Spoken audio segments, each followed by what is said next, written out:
I am currently in such a ranking mood that you will see a lot of rankings, and you saw already a lot of rankings, and today in the video I'm going to rank to you my Nomad Cosmetics palettes, which are 1, 2, 3, 4, 6. It used to be 7, but I decluttered Santa's Village. Before we head into the ranking, the look of today is Makeup Amore Moisture Glow in the shade Cherry Glow. By the way, what exactly do people love about these? I remember that people were so bashing the MAC Squirt Bombs for, oh my god, they break, they melt, they're weird.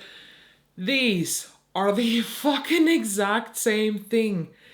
They are not good. They are mediocre at best. Sorry. Let's start with the palette at number 6. That does not mean that this is a bad palette. It's just, out of them all, color story and quality wise and excitement wise, my least favorite palette. And that is the Whistler Snow Lodge. The color story of this palette is really pretty. It's winter, it's a bit of fire, it's a bit of intensity, but also like cool toned, pastel-y softness. It is a great mix, but this palette is quality wise not even close to palettes that we have these days. And while I do like this color story, the shimmers is just what is throwing me off a lot because they're very hard pressed. They're not as hard pressed in some others of the palette. They are okay, but they are also very mediocre. But let's be honest, this layout, this whole concept of the palette is fucking genius.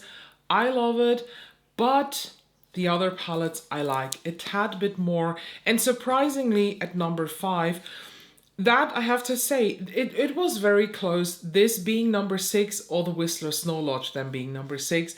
But at the end, the fact that the quality here in this palette is better put the Florida Keys Beachy and Peachy palette at number 5.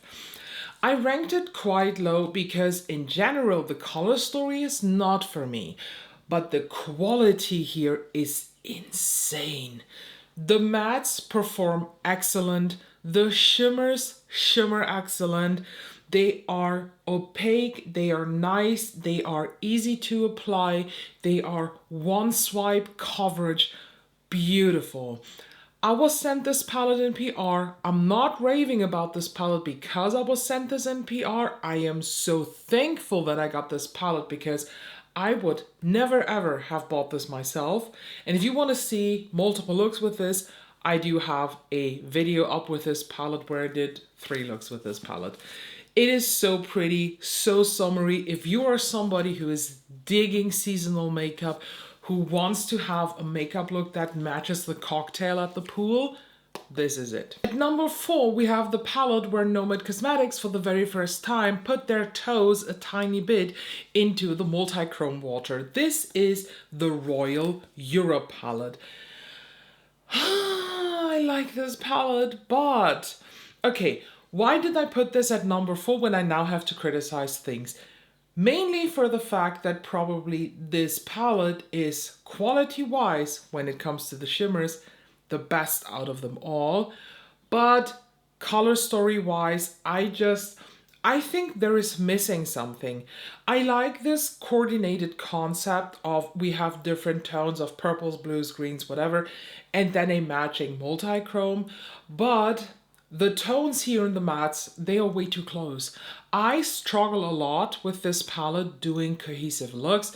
I wish there would be one lighter shade, one blending shade. Maybe if they would have added, instead of these weird mustardy shades and maybe not 2 rows of tealy blues, 1 row or 2 shades of blending shades, like a warmer and a darker taupe, for example, that would have pulled everything together. But the quality, the shift down here, oh my god, very, very pretty. And I just wish that Nomad Cosmetics would do this formulation again. My third favorite palette is actually the New Zealand Stargazing. This palette, first of all, this has the multi-chromes again. So You see why I love this so much? I think the multi-chromes in the Royal Europe are still a tad bit better. There is just something in the formulation on the Royal Europe that is a bit better than this. Not saying that this is bad, not at all. But Royal Europe, bit better. This whole color concept of the night sky, of the purples, of the darks, the shimmer, the beautiful palette. I am not 100% sure how my review went when I did the videos about this, but somewhere in the back of my head, I feel like I didn't give this such a raving review. But the more I used it also off camera, you know, I do not use a palette only in a video. I use my shit off camera too and do not film it. And I do not put photos up. Maybe I just use it for fun. Maybe I experiment. Whatever. I do not record everything. But the more I used it outside of YouTube, the more I fell in love with it. And I want to point out very, very specific the shade Southern Cross, Aurora Australis, and Jewel Box. These are so insanely beautiful that I need to swatch them now for you. Come fucking on. Like, how can you not feel attracted to this? And you might think now, well, Ella, this is so not up your alley, especially this one with the warm tones, but they work. They just work with the Stargazing palette, and it's wow. Stargazing palette, absolutely stunning. Theme nailed, 10 out of 10 for the theming. I am somebody who likes to quantify feelings. So when I feel attracted to a palette, when I feel a certain type of excitement, I try to put it down in numbers for quality, personal excitement, and color story, and put it in the ranking system.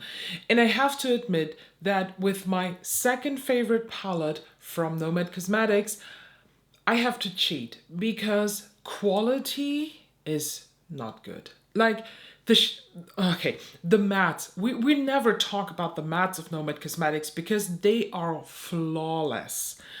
I'm talking about the shimmers. And this palette is just such a crime. It hurts. It really hurts.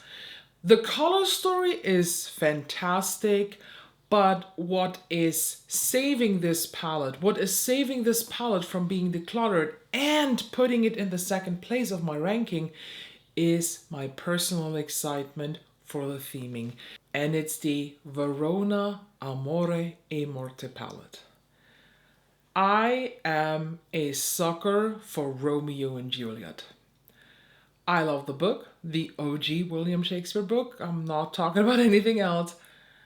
And my favorite movie of all time is the Romeo and Juliet movie with Leonardo DiCaprio and Claire Danes. Claire Danes? Yeah, I think it's Claire Danes.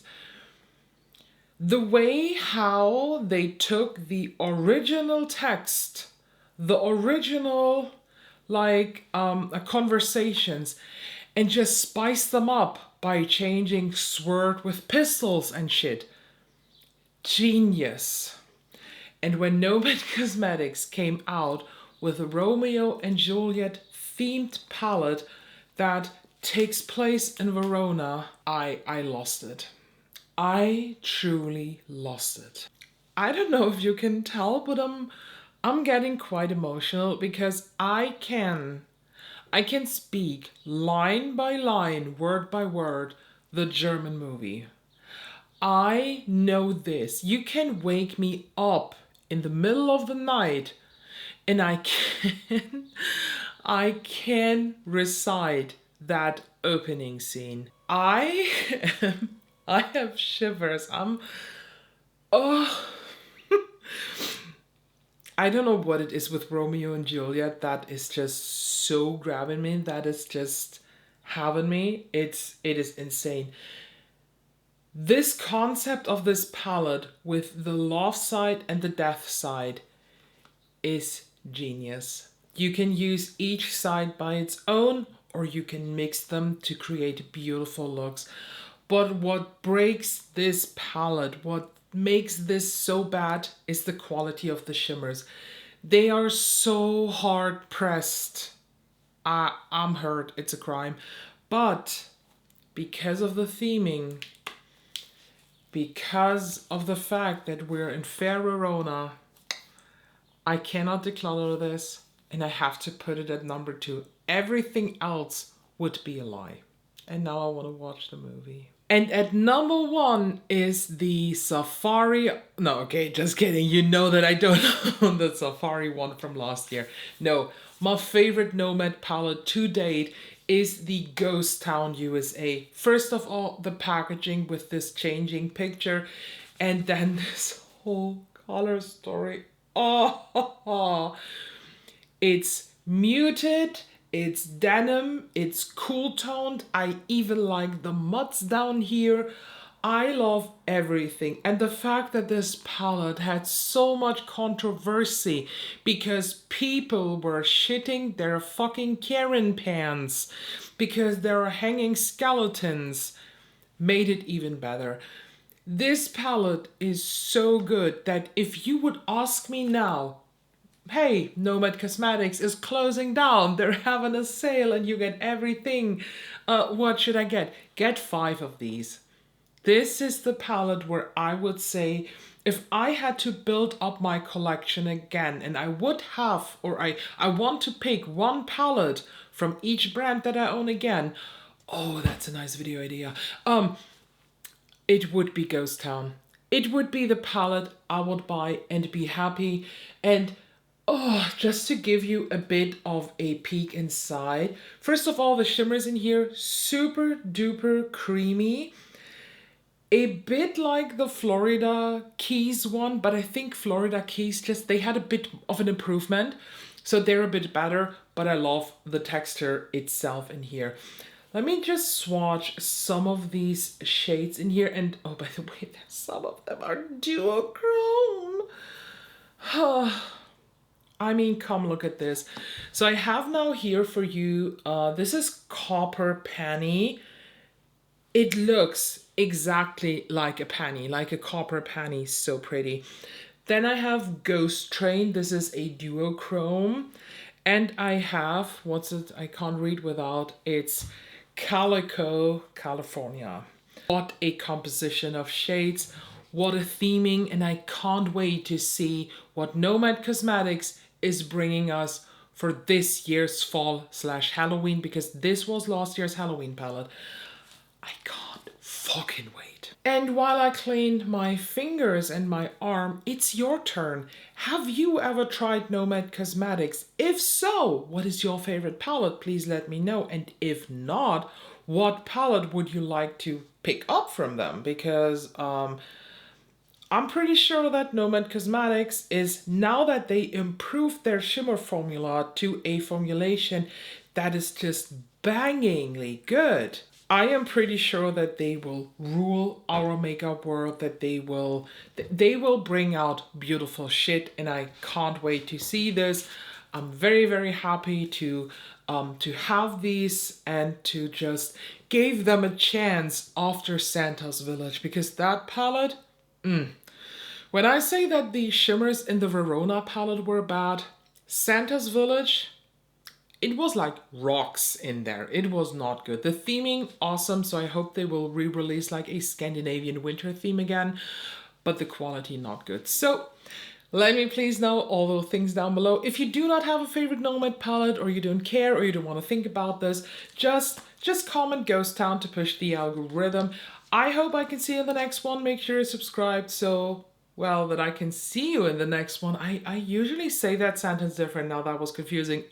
Yeah, bye.